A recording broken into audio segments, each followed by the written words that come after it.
پہاڑی کوا وہ واحد پرندہ ہے جو شاہین کے سر پر سوار ہو جاتا ہے اور اس کی گردن پر مسلسل ٹھونگے مارتا رہتا ہے۔ شاہین اس کوے سے نہ لڑتا ہے، نہ الجھتا ہے اور نہ ہی اسے کوئی اہمیت دیتا ہے، بلکہ وہ اپنے پر کھول کر اونچی اڑان بھرنا شروع کر دیتا ہے۔ جب وہ اونچا اڑتا ہے تو بلندی پر آکسیجن کم ہو جاتی ہے اور کوے کا دم گھٹنے لگتا ہے۔ اب شاہین جتنا بلند پرواز کرتا جاتا ہے، کوے کے لیے سانس لینا اتنا ہی دشوار ہوتا جاتا ہے۔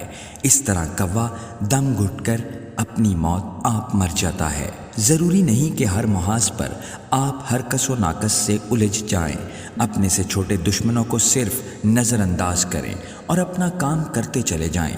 انشاءاللہ آپ کے دشمن آپ کی بلند پروازی سے خود ہی ختم ہو جائیں گے۔ ہم کو اب تک یہ سکھایا گیا ہے کہ دوستی سوچ سمجھ کر کرنی چاہیے، لیکن صرف دوستی ہی نہیں، دشمنی بھی سوچ سمجھ کر کرنی چاہیے۔ کبھی بھی اپنے سے کمتر سے مقابلہ آرائی نہیں کرنی چاہیے۔